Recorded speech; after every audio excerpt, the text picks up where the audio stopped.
Ready? Recording. Okay. Hello and welcome to Painted by Quarterly Slush Pile.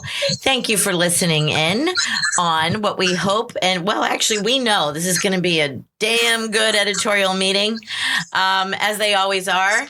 We have editorial meetings on the air so that we're lifting the veil of privacy, secrecy, whatever it might be, mystery, from what happens when editors get together and talk about poetry. So we editors are Painted by Quarterly, and the first person of the we is always me, because that's just the way I roll. And we have a couple of new things. No, I think we only have one new thing today, but it's always exciting. So I'm here in the studio in Philadelphia, and I'm Kathleen Volkmiller. And we have a sad thing today. Today is Britt Ogilvy's last podcast as our co-op. No! Tears. Tears. Hashtag tears. How do you feel, Britt? Well, I'm not looking forward to going back to a full schedule of classes. I can say that. I was trying to tell her last night that isn't it nice to just like sit in a class? No.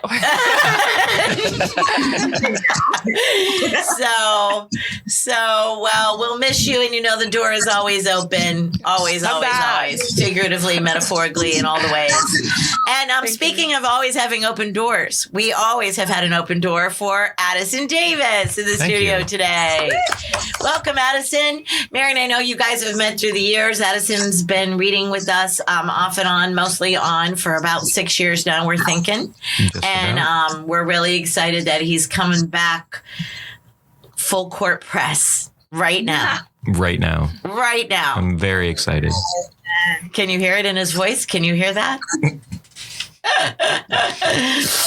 So, morning, Jason. Top of the morning to you. Where are you today? I am in Brooklyn. I am in the lovely neighborhood of Bedford-Stuyvesant in my living room, overlooked by 2 naked paintings of Saint Sebastian. Sounds exactly like our slushies have always pictured you.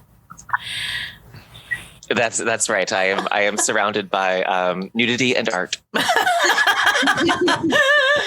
And Marion and Samantha, you're together and you're in a slightly different environment. Tell us. We are. So we're huddled together in my office here at NYU Abu Dhabi, and we're looking out at a beautiful green landscape, believe it or not, because there's a gorgeous garden on campus. And I've got a Buddha head and a paperweight with a picture of Icarus falling. That's what Samantha and I are looking at, a falling Icarus and a Buddha head. Icarus is a little naked. No, it is true. Icarus is definitely naked. We'll send you a picture. Okay. All right. We have a statue. We have a statue of Icarus in front of our college.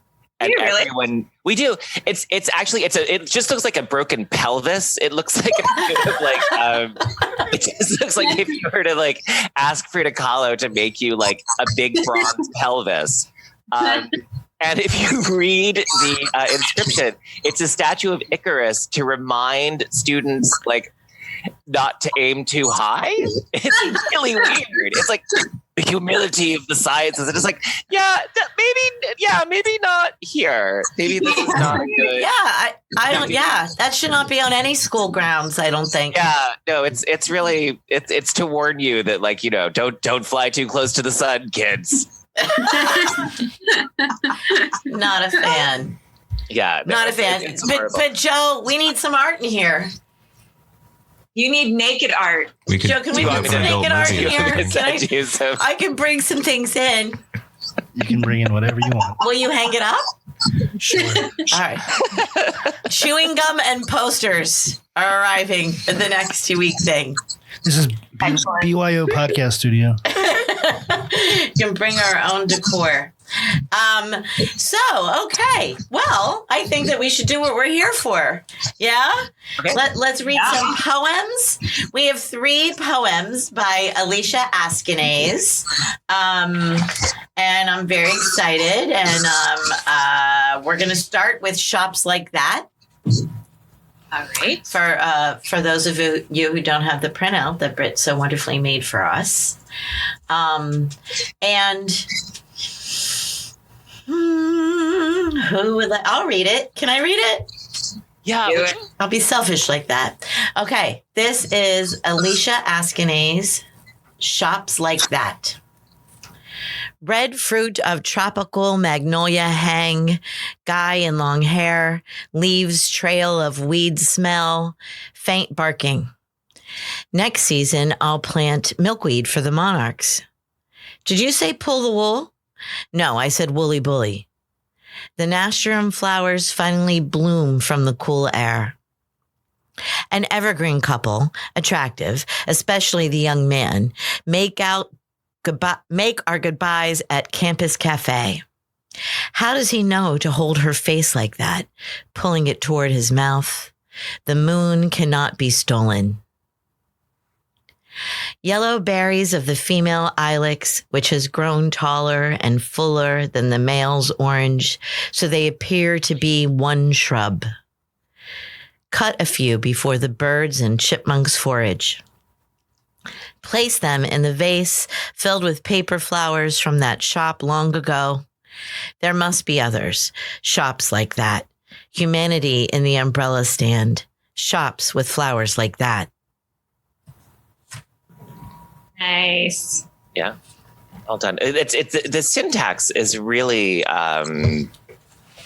avant-garde. The syntax is kind of like not really.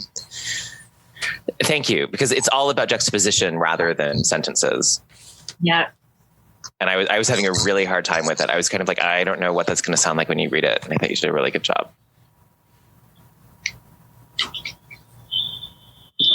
Thank you. I don't know why I got possessive like that, but I read them. I read them when I asked, and then I read them again on the train on the way over, and I was like, I want to read that one. I don't know. I don't know what kind of sense making we want to do, or if we want to talk about language. Yeah, I was having a hard time. I was having a little bit of a hard time getting in. I wasn't really sure, because at times it seems to be, extremely imagistic. It's very narrative. It's totally grounded. And then at other times it sort of stops making sense and kind of pushes against these things. And, I love the image system of the plants. I have one of those magnolias that leaves those like weird, funky red fruits after the flower falls away. And you have this like crazy bulb of red berry-ish things. And I love ilex. It's a really beautiful shrub. And I sort of like the way it interacts with the couple, and the evergreen, comes into them. But then and I don't know, everything is really beautifully shown, but I'm having a really hard time. I don't get quite how they pull together. I'm sort of I almost want a little bit more narrative glue or imagistic connective tissue. Yeah, I get a really vivid scene, and I still don't know what's going on. And I agree with what Jason said, 100%.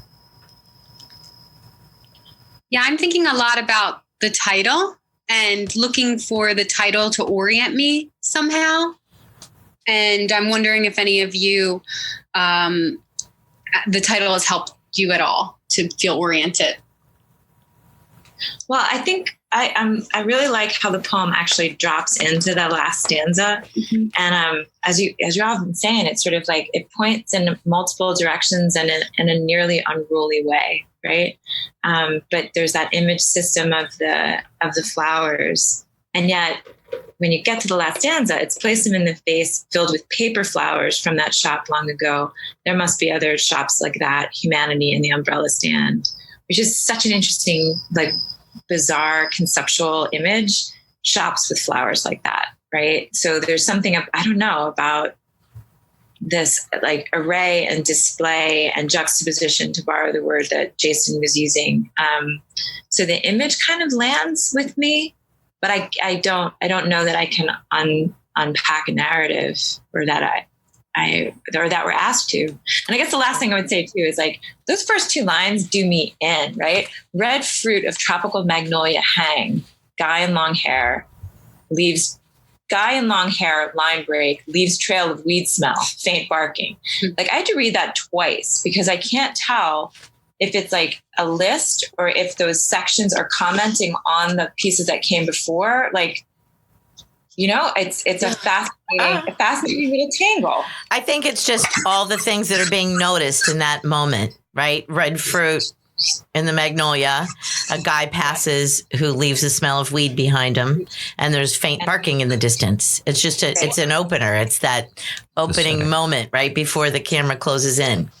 But it also sets up a syntax that's undone, right? Like I read hang as a verb, and I was waiting for the rest of the sentence, and I thought guy in the long hair was a sort of parenthetical interruption. But instead, as you get to the next stanza, you realize that hang is not acting as a verb. Well, I didn't think it was because it had that comma after it. So it immediately wasn't a verb for me, right? If there's a comma. I don't want to sound too dumb, but what's a verb? Is it not? A verb is an action verb? Yeah, so the red fruit word. hangs. Well, I guess he's saying he thought it would be magnolia hang something. Oh, okay. No. Right. Okay, gotcha. Okay, but that would make the magnolia the performer, which also I don't get, but doesn't matter. I just think it's like a scene setter. I thought it was, and maybe even... See, I'm still being observational in that first stanza. That's why I get that italic next season I'll plant milkweed for the Marnocks. That could be overheard passing by. Did you say pull the wool? No, I said woolly bully. I think I'm getting random sentences floating in the air, and the speaker is still just being observational.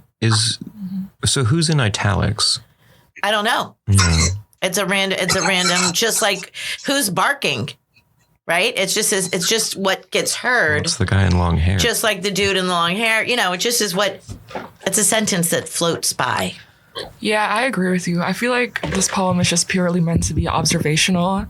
It's just about someone who maybe goes to the shop frequently and he's a people watcher and he observes. And maybe he feels like there's no other shop like this and he's trying to prove that it's unique. Mm-hmm. But that's all I'm getting from it. I mean, I feel like this is all right. So I'll be a little like personal here. Like, I feel like in 1999, I would have read this poem in Fence and like thrown Fence across the room and be like, this made no sense. And then I feel like in 2003, I would have read this poem in Fence and been like, this is really interesting. And then I would have spent like a really long time trying to kind of sort of jigsaw all of the pieces together. But no matter what year I kind of see myself reading this, I'm always seeing myself reading it in Fence. Reading it what? In Fence, the magazine Fence. Oh. Because it keeps setting up these pieces. It keeps doing these really interesting things, particularly with syntax, particularly with voice, particularly with the image. But I can't get them to kind of do something coherent. And maybe I shouldn't want them to, but I do. And I don't know if that's me or if that's everyone, or if that's right. or if that's an editorial moment of identity. We've certainly accepted a lot of non-narrative poems, but I guess if it doesn't even make any sort of, like, let's say that Britt and I agree that this is somebody just observing everything at this flower shop, right? Then if that's not enough, I guess, for some people. You know what? I don't actually mind that it's observational. I mean, some poems have their purpose, and this is that poem's purpose. Actually, what I really like about this poem is how everything that enters the shop seems to turn into nature. Like, how he describes the couple as evergreen, or he's talking about people. He says, female ilex, which has grown taller, are fuller than the male's orange. For some reason, I'm still thinking of people. Well, because of male, female. Yeah. But yeah, so they appear to be one shrub. I like that. That's a little whimsical. Yeah. Humanity and umbrella. I'm a little stuck is like shops like that makes me think of someone observing it almost in relation to other shops or like from some kind of distance. And I feel like the distance for me changes throughout it. And that can be okay. But my favorite like image that I don't entirely understand is in that last stanza with the humanity and an umbrella stand. Mm-hmm. And I feel like the distance between shops like that and the speaker changes for me from the first 3 stanzas and then that last stanza. And I'm not sure why, and I'm not sure to what effect. That's where I'm at for it. Yeah. So with Samantha, like when I read the first stanza, the speaker's not in it might be in the shop, not be in the shop, remembering the shop, unclear, but in this sort of like reverie. Mm-hmm. And this reverie is really pretty lush and funny, right? Mm-hmm. Like the dude smells like weed. Did you say pull the wall? No, I said woolly bully. I don't know if that's overheard or if it's her mind sort of playing with sound, right? Mm-hmm. Or the speaker playing with sound. The nasturtium flowers finally bloom for the cool air. And again, there's a kind of like joyfulness in the rhythm and the music of that sentence. And I wanted to go back to the second stanza because I have a question about the second line there. So an evergreen couple, attractive, especially the young man. I read that as make out goodbyes at campus cafe. Yes. And I do read it as make out because the next line is how does he know to hold her face like that as they're making out basically, right? Which then links into yellow berries of the female ilex, which has grown taller, are fuller than the males, so that they, appear to be one shrub. So there's this like weird entwining that's going on, like with the couple who's been recalled in the imagination of the speaker. And then again, the whole thing sort of dumps back into the umbrella and stand of humanity, which puts me back in the house, right? Which I kind of love. I just kind of love it as a weird reverie. Well, there you go. Reverie and observational. We are all saying the same thing. I love what you just said. All of these descriptions are humanity in an umbrella stand, right? Mm-hmm. Mm-hmm. And I kind of flubbed that line when I read it. Make out goodbyes is the kind of goodbye they had. A make out goodbye, right? Make out goodbye. Yeah. Yeah. Or they make out their goodbye.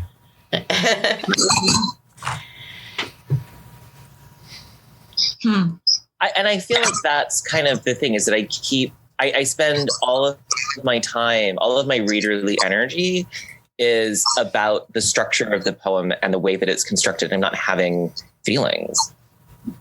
Right. Hmm.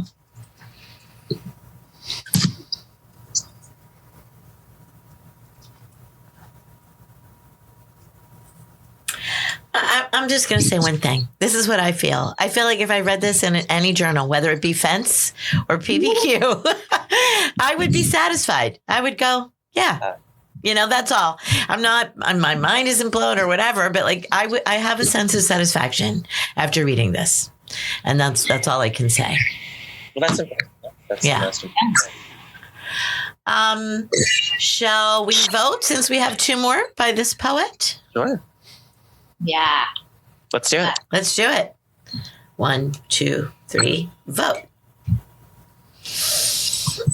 And Joe, our lovely sound engineer extraordinaire. Okay, Joe, you're absolutely sure of that count, right? Ladies and gentlemen, it's a tie. It's a tie. We have an even number today. And so that happened. Isn't Joe Speaker of the House then?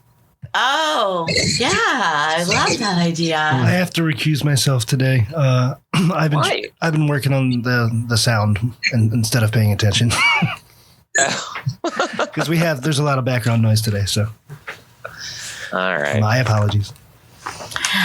Yeah, so I don't know what order we even released these, but one other time we thought we had a tie and then we didn't really have a tie. And this time we really, truly have a tie. So we will figure that out after the show and we will put on the show notes what happened with this. It's weird feeling, isn't it, to have a tie? It's so anticlimactic. Yeah. It's really funny feeling. Okay, who would like to read Travel Light? Travel Light. I can do that. Thank you, Jason. Hi. Travel Light for Val. Up there with bad betrayals, which are all bad, the worst to the self, I left mine with the elegant hotel concierge in Dubrovnik I had no trouble warming up to. except the lobby was somewhere in the middle of the place, so you never knew until you had passed through it. I left the unorthodox sandals I wore to your wedding, such a terrible infraction, oi gewaltig schande, as the bridal hairpins and cocktail fell from my hand, semikayeren, in the ladies, where I rubbed my weak ankle and heel, all part of the bum leg I left behind by the toilet with the pull-down chain. On the last day in Vienna, I dodged my character assassin on the same cobblestone you tripped over, occasioning a visit to a clinic specifically dedicated to fractures within the humane socialized medicine of Austria. Such luck. Though regretful for you, was it the middle finger? You were never the same after Vienna. In Prague, the expert yet large cast made you drop the monocle we'd purchased on the bench beside the statue of Kafka, where we had sausages across the plaza. At night, I remembered I'd forgotten the photos I bought on the street in Croatia of the flowers strangers left on makeshift altars to virginal icons in abandoned foyers during the war. They have the entire coast, after all. No wonder they fought. We fought over the kitsch purple-striped carpet at the hotel in Split as I wanted to return to the understated Dubrovnik hotel of the enigmatic lobby where we slept for 12 hours. Once, I left you on the Connecticut coast and returned to Barcelona for the seafood. You begged me to stay, but my sister's adopted in-laws kept gaining, and when they collectively sat on the couch, they catapulted me from the other end directly into the airport, where I left my androgynous haircut in a mirror. They shook me down in security, and Duje, that's Peter in Croatian, also my brother's name, whose facts remain in the autopsy his mother refused to open. Duje explained to the officers up my ass that I'd been essentially reared an orphan and freed me. I left his mother, who may have been mine, the crib I slept in till 5 by her stone slab. Didn't I care that she'd passed? I cried one drop, which I left on my cheek in wax, like a Spanish statue of the Virgin of whatever town you visit. I forgot the Via Spiga suede high heels in my aunt's wake, the most beautifully expensive shoes I ever fetishized. They felt like silk on my remaining foot, though eventually they would pinch and felt I didn't deserve them. So, like a fool, I handed them down to my spiteful cousins who betrayed me every chance they could. Somehow or other, I did not lose empathy and tucked it into the casket's innermost satin cushioning and peeked at Duye's lips for the last time. I recalled he died in a foreign language, and during the 12-hour sleep, he was driving us in a black Mercedes along the Aegean. I tossed a golem statuette into the bobbing, sunlit limestone lapping waves. Lovely. That was lots. Thank you, Jason. Wow.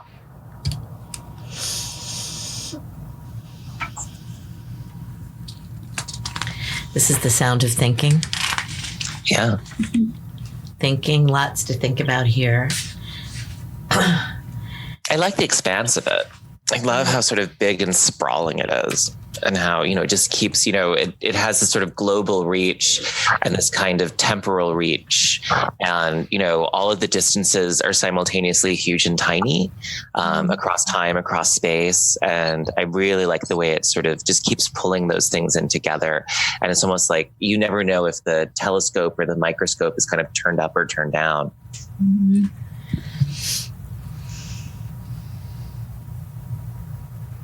There's something about the very last line that bothers me. I think it's just the structure of it, because this is just such like an intense poem, and the last line was kind of a flop for me. Not the actual like wording of it, but just the structure of it. If it had been divided into maybe 2 lines to make more of like a suspenseful effect.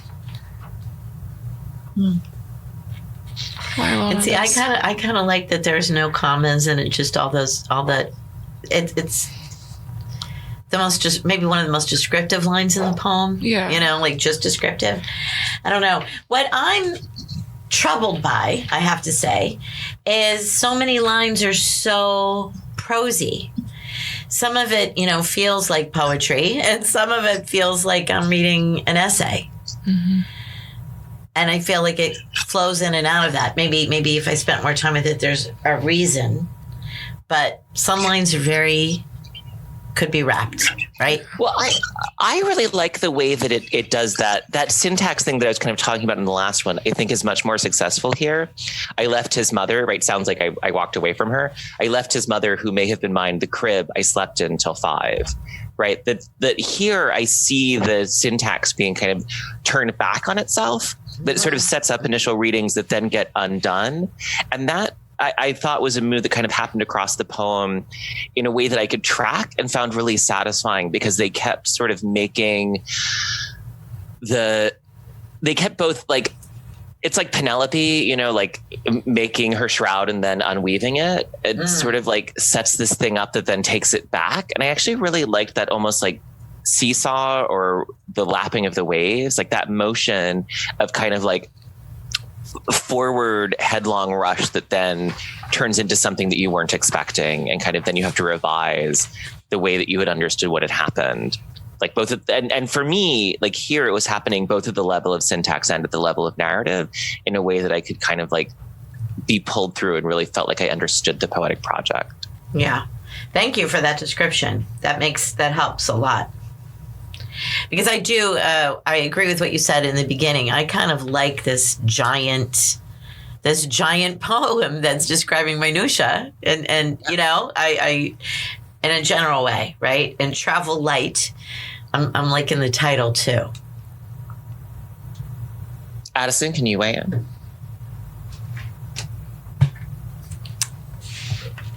I could. I like the expanse, and I like the couple of funny moments, or what I felt were funny moments.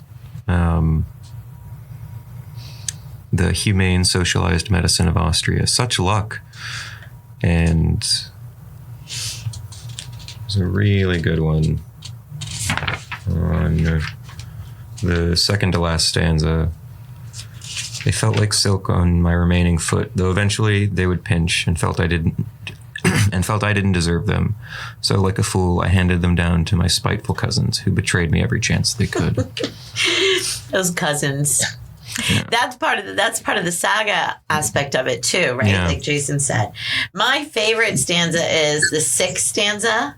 Once I left you on the Connecticut coast and returned to Barcelona for the seafood. That's funny. You begged me to stay, but my sister's adopted in-laws kept gaining, and when they collectively sat on the couch, they catapulted me from the other end directly into the airport, where I left my androgynous haircut in a mirror. I love that stanza. And that might meld the prose and the poetry the most. You know, I love the image of in-laws sitting on the couch and like bouncing her right off directly into the airport. Isn't that great? It's a gorgeous image. Yeah. I love it. Yeah. No, and I feel like the way that it sort of keeps winding up this kind of accumulation of people that then sort of like unravels into escape, or sort of like, you know, you get all this tension of all this like packing in, that then like, and then, you know, the person is just kind of tossed back out to some other sort of solo adventure. I found very satisfying. And it's funny. I mean, that, you know, what you call attention to, that feeling of the in-laws who are like bearing down on you. Yeah. It just tosses you into another space. I thought it was so gorgeous. That's great. Sam and Marion, have you been raptured? We got raptured. Yeah, you did not. You're just being quiet. Get in on it. We are. So we wanted to make sure that we weren't distracting you with background noise because we've been mulling, right? We're over here mulling this poem. I have to tell you, I love the description that Jason gave us of its sort of expansion and contraction. It's almost like an accordion and the way that it's moving. Uh-huh. And like for the life of me, though, it feels honestly like it's working like almost like a sestina, like the way that it's like repeating these images or echoing these images and then delivering on that expansion and contraction, right? Especially at the end there with its, you know, somehow or other, I did not lose empathy and tucked it into the casket's innermost satin cushioning and peeked at Dewey's pale lips for the last time, right? Like that's a bizarre and wonderful image, right? And I recalled that he died in a foreign language, and during the 12-hour sleep he was driving us in a black Mercedes along the Aegean, right? There's something really compelling about this piece, right? And I'll be, sort of just vulgar and frank about it too. When I read long prosy poems, I often read to the place where a thing pushes me out and makes me want to put it down because it feels too prosy and too unlike a poem. But this one didn't do that to me because it kept pulling me in and pulling me along. Great. Yeah, I feel similar to you, Kathy, in terms of I love the sixth stanza, and I feel like I will remember that image for a long time. I also think in prosy poems, I'm usually looking for like what part of that narrative or the prose will I kind of use as the takeaway. And I don't think I'll have that here. Like, I don't feel like I have like a narrative takeaway from this, despite all the prosiness. I think my takeaway has to do with the accordion structure of it. I think it's a really enjoyable poem, and I think it has a lot of potential for rereads and for enjoyment in the rereading process. Yeah, thank you. I keep coming back to Jason's first word. He said saga, right? It's almost like you could pull the thread on so many of these and get whole other chapters of this saga, We have a wedding, we have a funeral, we have two experiences of sleeping 12 hours, like there's so, I want to know more about Paul and why is it his lips that she's getting one last glance at, so much is packed in here. Or sorry, not Paul, Peter, Paul.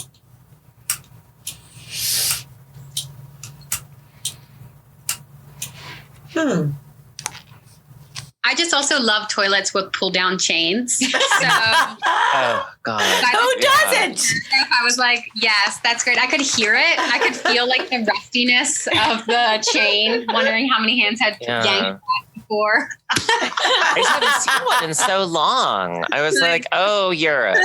Yeah. Oh, Europe. And that, you know what? The first time I saw one, I understood why they call it a water closet. I was like, because it looks like a water closet. It makes you think about the water in the tank more than you do when it's just behind you. Does anybody remember? I know Marion must have been there. There was a toilet in Denver where you did your business, and then you would turn around and face the tank and flush the toilet, and the water that was going to fill up the tank became what you would wash your hands in. Can you picture that? What?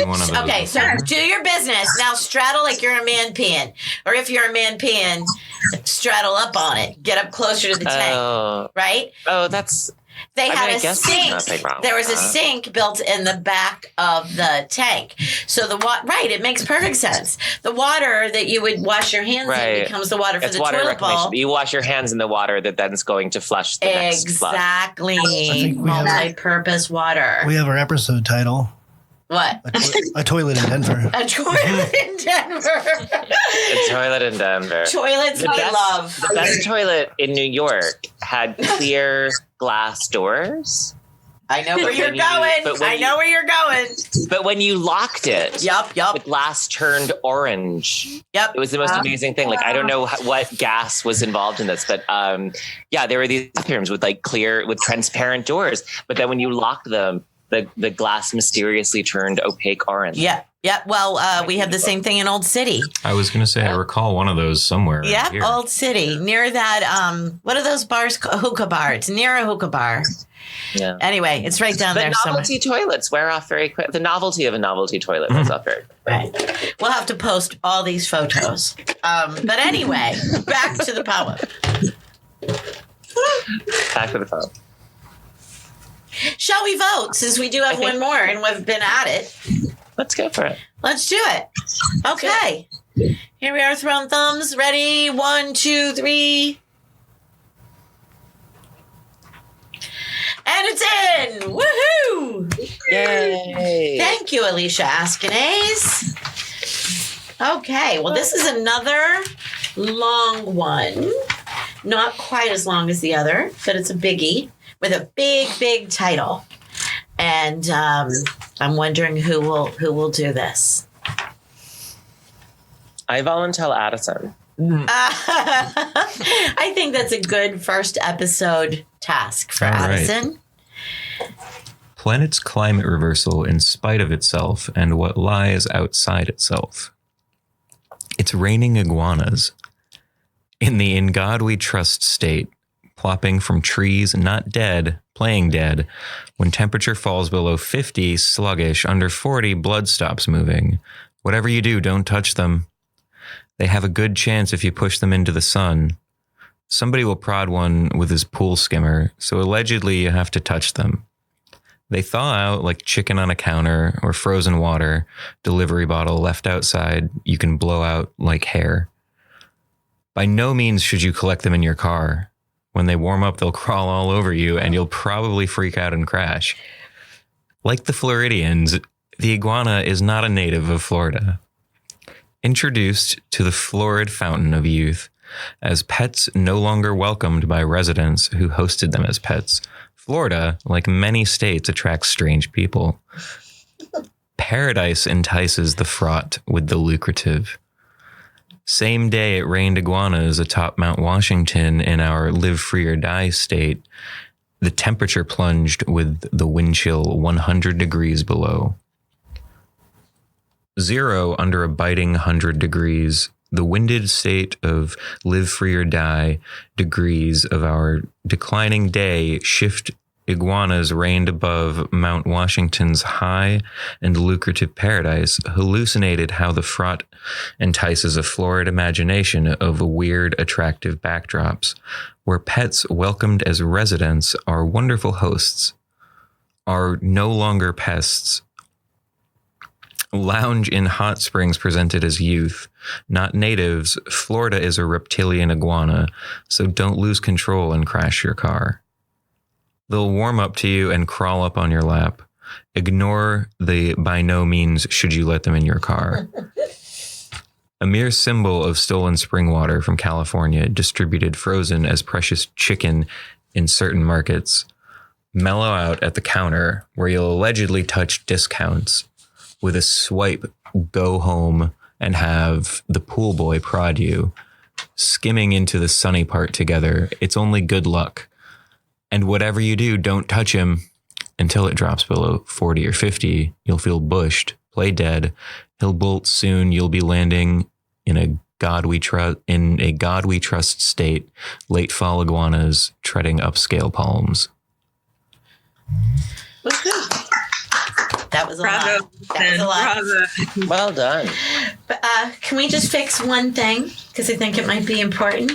In that last stanza, when we're talking about the pool boy, the line is, and whatever you do touch him. Oh, good call. So, noted. Just note You that. also did a much better job with the exclamation marks than I did. I had a really hard time kind of capturing the like slightly silly urgency of the exclamation marks, and I thought you captured it perfectly. Thank you. Yeah, I do too. Great reading. And this gives me the opportunity to remind our listeners to go to pbqmag.org, where you can read along, read ahead of time, read after, whatever you'd like. You can see these poems and how they sit on the virtual page. So, well, I was giggling a lot. You heard that. I mean, Addison did do a good read, but I know that I loved a lot of these lines for their humor when I first read them. Suppressing giggles. Yeah. It's a shame that Tim Fitz... iguanas is true. All of that, I mean, iguana, like, infestation in Florida is like a real crisis, because without winter, the population just, like, explodes. Wow. So global warming may up the population there. 5 feet large, and they like will just sleep on your house and then go to the edge of your house to like poop. They like go over the edge of your house and then like that's terrible. If there's really specifically, you know about iguana poop? Yeah, there are a number of articles in the Times about as you know, I only read things with New York in the title. And, the New York Times talked about it. It wasn't in the New Yorker, and it was also not in New York Magazine.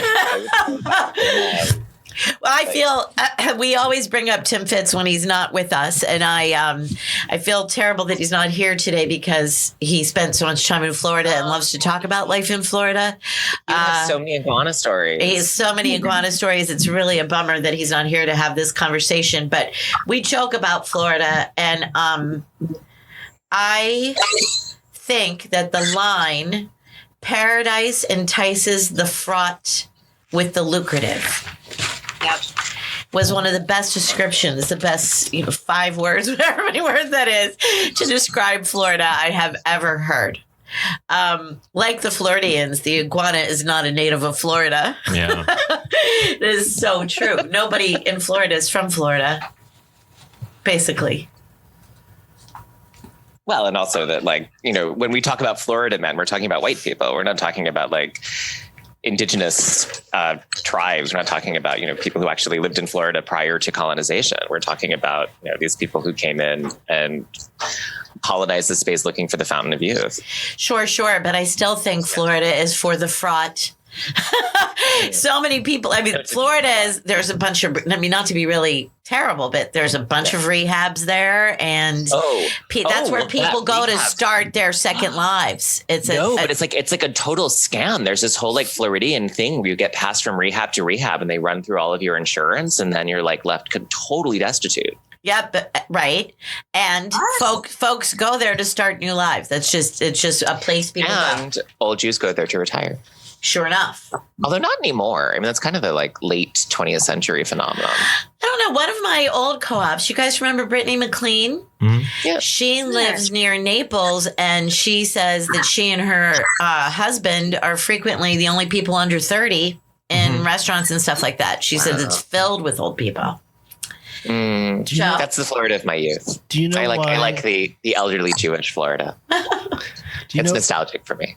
Do you know why we only hear about Florida crimes so much? And it's, obviously there's a proportionate amount of crimes in Florida, but Florida is one of the only states that has a law that has arrests on public record. Oh, interesting. Because they have so many no laws. You don't have to get your car inspected. You buy your gun at the 7-Eleven. And yet, crimes need to be reported. You know what, Joe? I think we'll take this opportunity to plug Dumb People Town. Mm-hmm. That's where I heard it from. Yeah.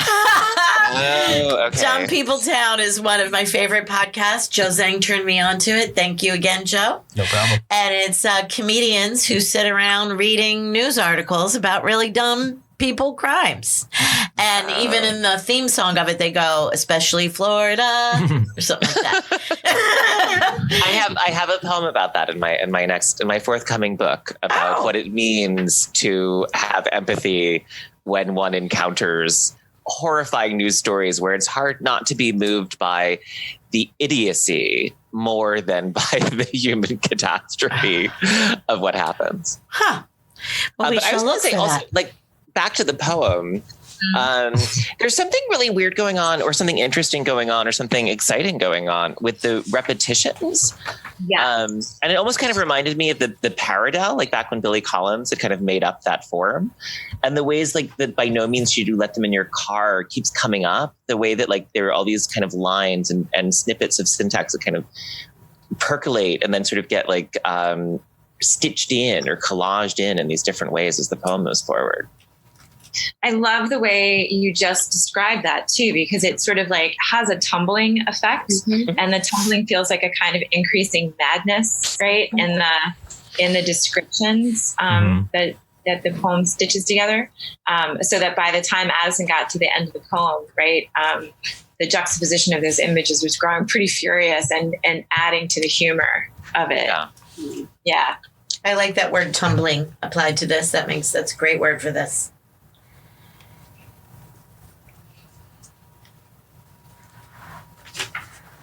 Can you imagine waking iguanas crawling all over you while you're driving down a Florida highway? I can imagine nothing else. Are they carnivorous? Everglades, nothing but Everglades on either side. My parents used to live in Cocoa Beach, and we would go to Disney World, and the whole less than 2 hours between Cocoa Beach and Orlando is nothing. Yeah. Nothing. Because he bought all of that land because Disneyland had gotten so built up, and all these people opened hotels to cater to people going to Disneyland. When Walt Disney built Disney World, he bought all of the land for miles and miles and miles and miles and miles, so that only Disney things would exist as you travel to the nucleus of Disney World in that giant molecule of nothing. And it was really cheap because it is swampy. So they spent money and stabilized the land, and there it is. Yeah. The closest I've ever been to punching someone was at Disney World. I very nearly punched one of the security guards. Okay. I want to say that it's really interesting reading this from the UAE, which, is often described as a type of Disney World, right? Yeah. And, in fact, the UAE has lots of mangrove forests and lots of exotic birds that you can't find anywhere else, flamingos, this kind of thing. And what I like about this poem is that there seems to be like insider and outsider knowledge. And either way, it's enjoyable wherever you are. Like, I have no connection with Florida, but I'm kind of thought of in this second stanza as someone who's not from Florida. And if you do, like many of you seem to do, have these connections with Florida, like you're feeling like kind of in on the joke in the first stanza. So I like almost the inclusivity of this poem and the inclusivity of the humor of this poem a lot. I think it's great. My one question is, in the first couple lines, which I love, actually, there's a line, they have a good chance if you push them into the sun. Mm-hmm. And I don't know what the chance is for. To live or to die? I think it's to live. Yeah. They need heat. Okay. So the body will keep shutting down if it stays cold. So if you put them in the sun, it'll revive. Right. So if it falls below 50, they're sluggish. Right. At 40, they're going to stop moving. Okay. Right. And they just keep shutting down. Okay. Yeah. Interesting. And does something happen if you touch them? Are they like baby birds? See, this is why we need Tim. Is iguana one of those lizards where like you grab a part of it and it comes off in your hands and they run away? Like the tail or leg and stuff like. I think maybe it is. I'm not sure. We had a pet iguana in my 5th grade class, and I don't know that any part of it ever came off. I don't think they come off. I was wondering that though. Honestly, 5 minutes ago was like, did we break off the tail at any point? Yeah, and then it would grow back, right? Is it one of those animals? I don't know. But the funny part for us, so Samantha's over here Googling iguanas. And the very first thing that comes up is iguanas in Florida. To go back to Wow, they're like little dinosaurs. Well, we do know what's going to be the image from so this gross. Iguanas and toilets. Do you guys love all the state mottos? What do you think about that? And what do we think about that title? Two things. Title is so ornery. Like it almost sounds like it wants to be the title of a journal article, or like a sort of like poetic chiasmic reversal, right? And I can't quite get my head around the tone of the title with the rest of the poem. But I don't dislike that. Okay. You know? Whenever you see an overly long title, it always makes me feel tongue-in-cheeky, right? Yeah. Yeah. I felt like I wasn't getting the joke. Right. Okay. I feel like I'm not getting the joke of the second part of it. And what lies outside itself? Yes. Mm-hmm. Well, it's, and it's a 3-part poem too, right? There's a line that's a stanza break. Is it a stanza break? I think it's only a 2-part. Yeah, it's just 2 stanzas. 2 stanzas. She has a little note there. Yeah.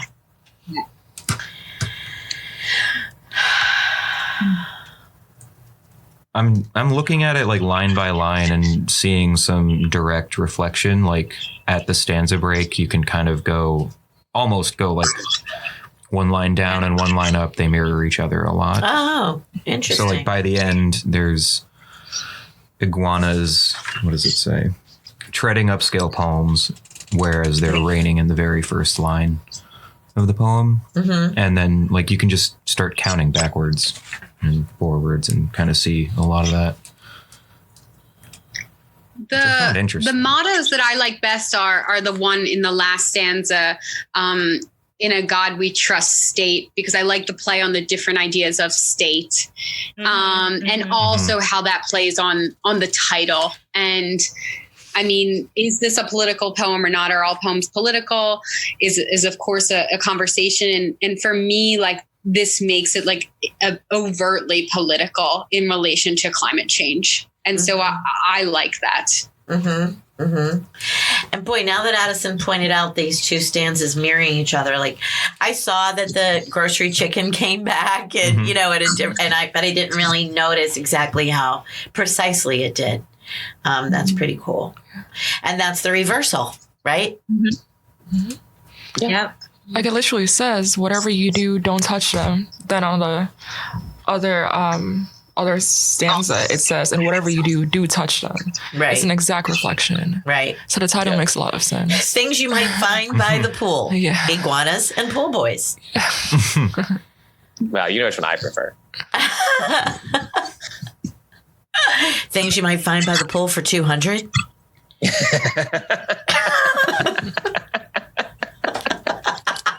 I would so win that category.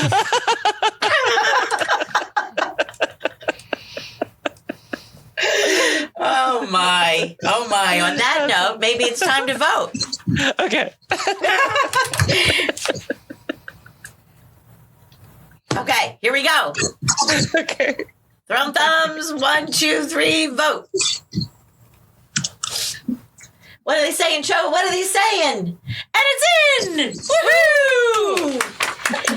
Thank you, Alicia Askenaze. That is not too shabby, I would say. Very good. 1 tie and 2 wins. That's pretty awesome.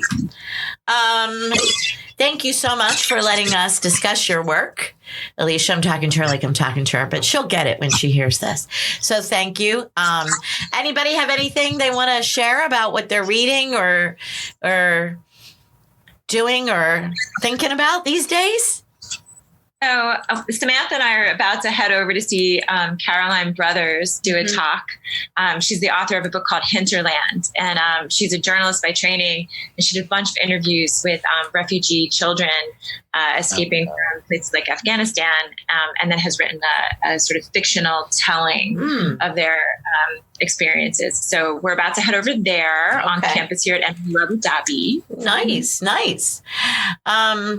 Yeah, I don't know. I usually always say something. I do have a great story to tell you guys off air, though. So Okay. Let me just tell our listeners to please let us know how we're doing. Follow us on all the platforms, and keep reading. All right. Woo! Thank you. Addison, your voice is fucking. Oh my God. I want to lie down in your voice and take a nap. That's for me. I want to spoon Jason and nap in Addison's voice.